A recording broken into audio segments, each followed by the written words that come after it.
ত্ৰিশতম all Assam inter district master athletic championship 2024 যোৱা 27 তাৰিখৰ পৰা 30 তাৰিখ আজিলৈকে 4দিনীয়া কাৰ্যসূচীৰে কোকৰাঝাৰৰ চাই ষ্টেডিয়ামত অনুষ্ঠিত কৰা হৈছিল।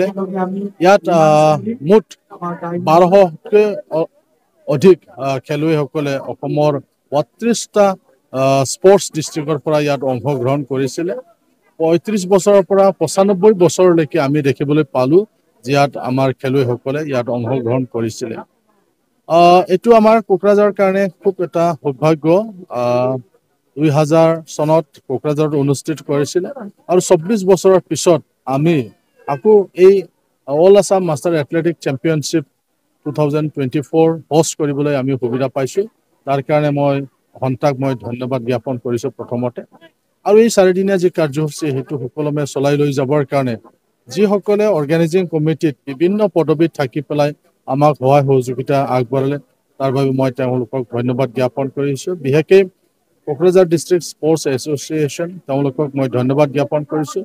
সকলো KDSৰ বিষয়ববীয়াসকলে তেওঁলোকে আমাক প্ৰথমৰ পৰাই শেষলৈকে তেওঁলোকে যথেষ্ট আমাক সহায় কৰিলে, তাৰ বাবে ধন্যবাদ জ্ঞাপন কৰিছোঁ। খেলুৱৈসকলকো মই ধন্যবাদ জ্ঞাপন কৰিছোঁ। খুব ডিচিপ্লিনেৰে 4 দিনৰ যি খেলৰ প্ৰতিযোগিতা আছিলে সকলো ক্ষেত্ৰতে তেওঁলোকে সহায় সহযোগিতা আগবঢ়ালে, তাৰ বাবে মই ধন্যবাদ জ্ঞাপন কৰিছোঁ। আৰু সকলোতকৈ ধন্যবাদ দিব লগাটো হ'ল BTRৰ সন্মানীয় চিফ প্ৰমোদ বড়ো ডাঙৰীয়া। তেখেতে যদি আমাক ছাপৰ্ট নকৰিলেহেঁতেন তেতিয়াহ'লে এই 4 দিনৰ যি কাৰ্যসূচী সেই কাৰ্যসূচীটো সুকলমে চলাই লৈ যোৱাত আমাৰ যথেষ্ট অসুবিধাৰ সন্মুখীন আমি পালোহেঁতেন। কিন্তু তেখেতে যি ধৰণৰ আমাক ছাপৰ্ট দিলে এইটো অনুষ্ঠিত কৰাৰ ক্ষেত্ৰত, তাৰ বাবে মই তেখেতক অন্তৰৰ ফালৰ পৰা মই ধন্যবাদ জ্ঞাপন কৰিছোঁ।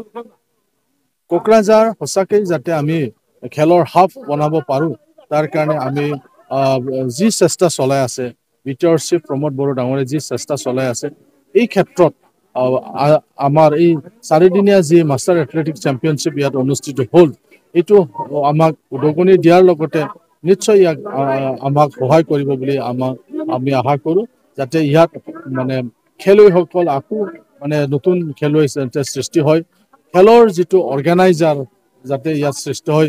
এই ক্ষেত্ৰত আমাৰ 27 তাৰিখৰ পৰা আজি অলপ আগলৈকে আমাৰ 30 সংখ্যক মাষ্টাৰ্ছ এথলেটিক চেম্পিয়নশ্বিপ কোকৰাঝাৰত অনুষ্ঠিত হ'ল আৰু বৰ সুন্দৰভাৱে ইয়াত অনুষ্ঠিত হ'ল। আমি খুব ভাল পাইছোঁ আৰু খেলুৱৈসকলৰ লগতে ইয়াৰ অৰ্গেনাইজিং কমিটিৰ তৰফৰ পৰাও আমি যথেষ্ট সহযোগিতা লাভ কৰিছোঁ, তেখেতক সহায় পাইছোঁ। লগতে তেখেতসকলৰ যিটো আন্তৰিক সমৰ্থন, এই সমৰ্থন আমি লাভ কৰি অতিশয় আনন্দিত হৈছোঁ। আৰু আমি অহাবাৰ আমাৰ যিখন 31 সংখ্যক মাষ্টাৰ্ছ এথলেটিক প্ৰতিযোগিতা আৰম্ভ হ'ব সেইখন আমাৰ মৰিগাঁৱত অনুষ্ঠিত হ'ব। ইয়াত যথেষ্ট সংখ্যক খেলুৱৈ আহিছে আৰু বিভিন্ন পৰ্যায়ত 5 বছৰৰ ব্যৱধানৰ একোটা শাখাত তেওঁলোকে জইন কৰিছে। তাৰ ভিতৰতে আমি আমাৰ মাষ্টাৰ্ছত প্ৰথম পুৰস্কাৰ দিছোঁ কোকৰাঝাৰক, কিয়নো কোকৰাঝাৰৰ ডিচিপ্লিন, কোকৰাঝাৰৰ খোজ কঢ়াৰ পৰা আৰম্ভ কৰি মাষ্টাৰ্ছৰ পৰা তেওঁলোকৰ সাজ সজ্জালৈকে আমি কোকৰাঝাৰ খুবেই ভাল পাইছোঁ। আমাৰ জাজসকলে কোকৰাঝাৰ প্ৰথম, দ্বিতীয় ডিগবৈ, তৃতীয় কামৰূপ পেট্ৰলছ। ঠিক সেইদৰে বেষ্ট টিম হিচাপত প্ৰথম হৈছে মৰাণহাট, দ্বিতীয় চিলাপথাৰ আৰু তৃতীয় ডিব্ৰুগড়। আৰু শ্ৰেষ্ঠ পুৰুষৰ দল হ'ল ডিব্ৰুগড় আৰু শ্ৰেষ্ঠ মহিলা দল মৰাণহাট। আৰু আমি তাতে দ্বিতীয় পুৰস্কাৰ আৰু তৃতীয় পুৰস্কাৰ দিওঁ।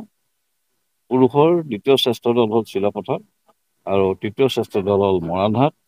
ঠিক সেইদৰে মহিলাৰ দ্বিতীয় শ্ৰেষ্ঠ দল চিলাপথাৰ আৰু তৃতীয় শ্ৰেষ্ঠ দল কামৰূপ মেট্ৰ'।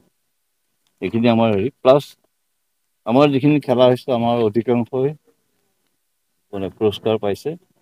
সাধাৰণতে ইমান ভাষ্ট এটা খেলত পুৰস্কাৰৰ বিতৰণ কৰি যথেষ্ট সময় লয়, কিন্তু কোকৰাঝাৰত আমাক সময়মতেই পুৰস্কাৰখিনি দিছে। আমাৰ গোটেই মানুহখিনি বয়সস্থ, তেওঁলোকে ঘৰলৈ যাওঁতে কিবা এটা মেডেল চাৰ্টিফিকেট কিবা এটা লৈ যাব বা সন্তোষ পায়, আৰু সেইটো আমি কোকৰাঝাৰত আমাৰ এই উদ্দেশ্যটো আমাৰ ফুলফিল হৈছে। লগতে এই মানুহখিনি যিখিনি মানুহে আজি ইয়াত সেই যোগদান কৰিছেহি, তেওঁলোকে স্বাস্থ্য সাধনাৰ লগতে তেওঁলোকৰ মানসিক শান্তিৰ মানসিক আনন্দও উপভোগ কৰা তেখেতসকলৰ লক্ষ্য। ইয়াত স্বাস্থ্য সাধনাৰ লগতে তেখেতসকলে মানসিক শান্তিও লাভ পাইছে আৰু আয়োজক কমিটি